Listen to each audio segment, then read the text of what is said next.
pasamos la palabra a Bernardo Hernández de México y miembro de Hermes Canarias y coordinadora de la Red Pueblo. Gracias. Bueno, antes que nada, comentar que me sumo a ese rechazo total y absoluto a la barbarie que está cometiendo Israel en Palestina.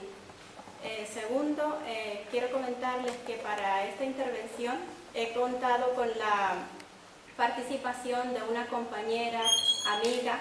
Ella es Patricia Barba Ávila, una periodista mexicana que está colaborando dentro de este espacio de Hermes a nivel internacional. Patricia es analista política de Radio La Nueva República, es miembro de la Red de Trincheras Amigas y del Tribunal Internacional de Conciencia. Para iniciar, primero voy a traerles a Patricia a este lugar, si ella me está viendo, ya que se están transmitiendo en directo esta jornada. Patricia, un afectuoso saludo igualmente. Y ella nos dice: saludo con afecto fraternal este segundo encuentro de medios y redes amigas en Gran Canaria, organizado por la Red Hermes Internacional.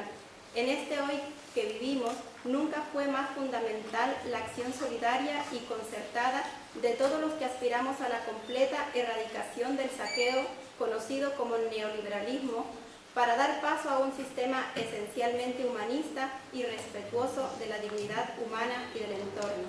El día de hoy, 21 de noviembre, en que conmemoramos el 90 aniversario luctuoso de nuestro inmortal Ricardo Flores Magón, patriota y periodista inspirador de la Revolución Mexicana, reciban mi brazo desde México.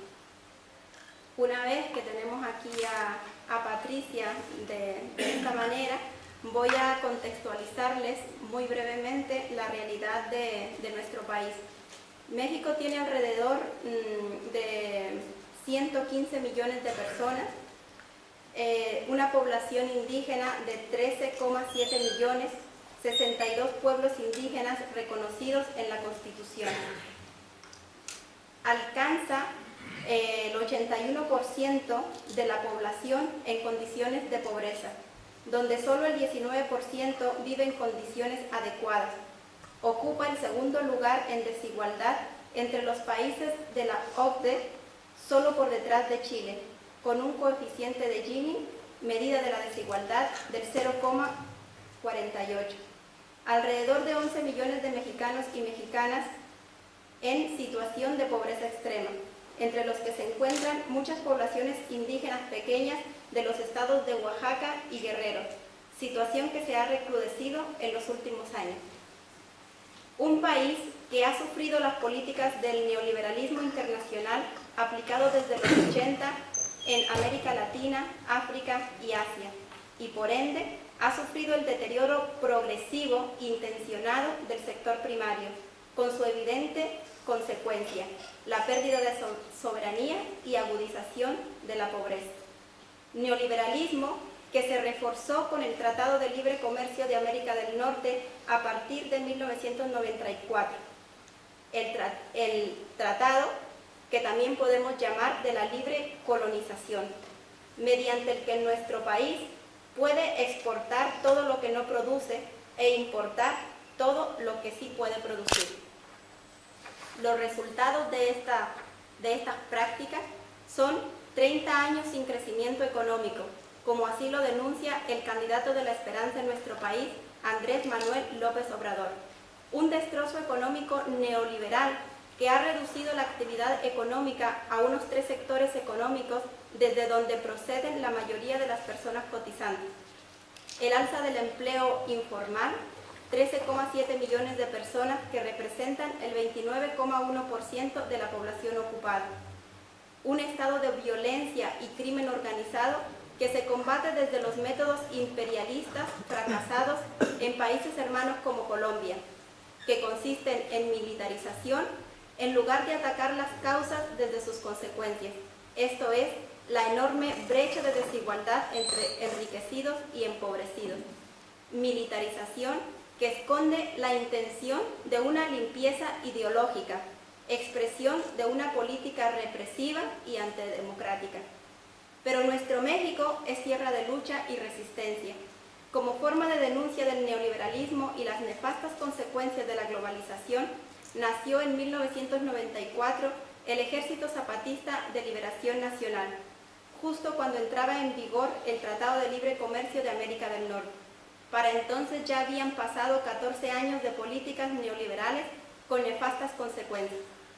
Más recientemente, el movimiento encabezado por el poeta Javier Sicilia, la Caravana por la Paz, Justicia y Dignidad, el movimiento estudiantil Yo Soy 132, que expresa literalmente su rechazo al candidato del PRI, Enrique Peña Nieto, y denuncia la desinformación de los medios de comunicación.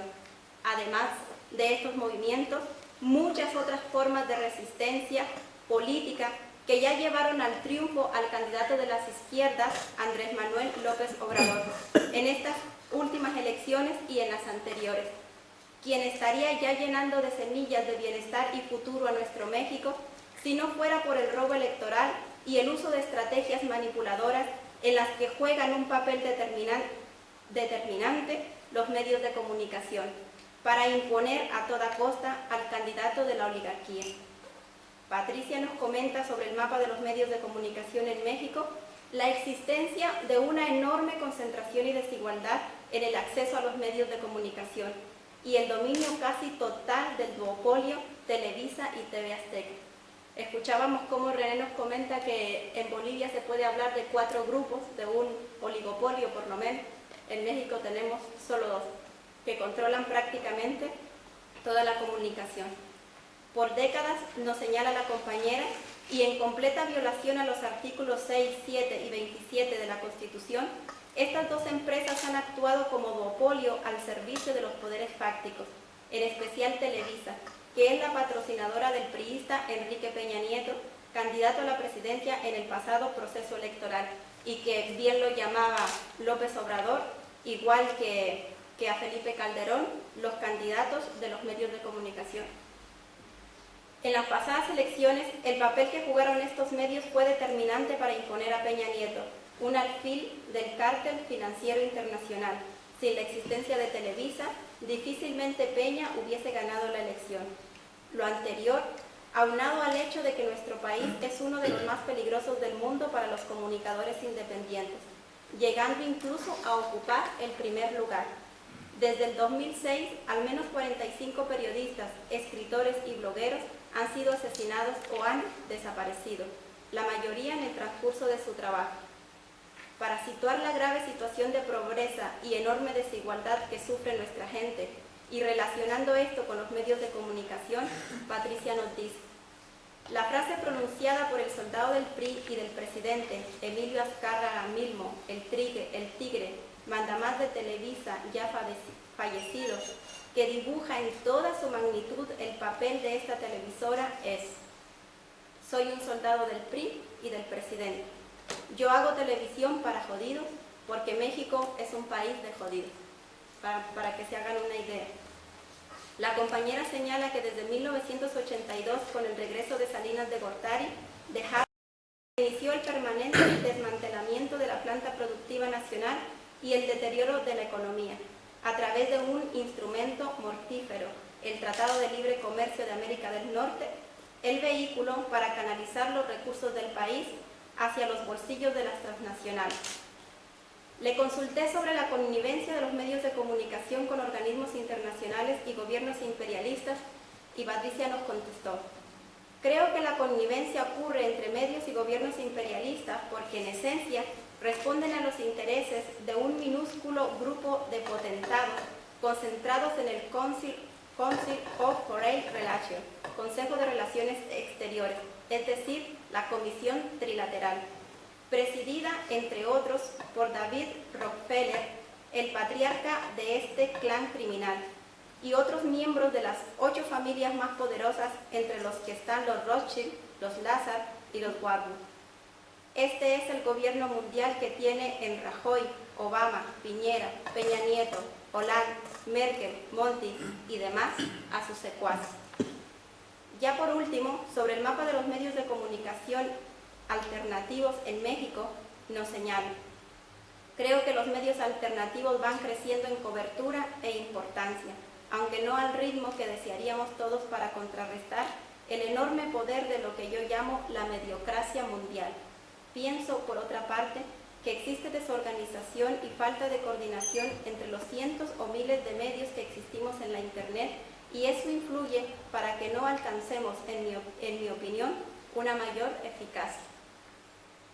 Esto es lo que quería trasladarles sobre nuestro país y decirles que tenemos un gran reto de lucha, porque la desigualdad es tan grande, la brecha de desigualdad entre empobrecidos y enriquecidos es tan grande no solo en México, sino a nivel mundial.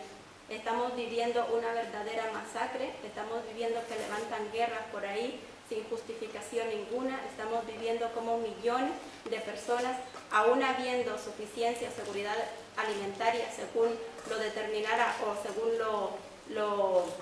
lo estudiara así la FAO desde 1990, vemos como millones de personas y el 80% de la población mundial vive en situaciones en las que ni siquiera tienen lo básico para alimentarse. Muchas gracias.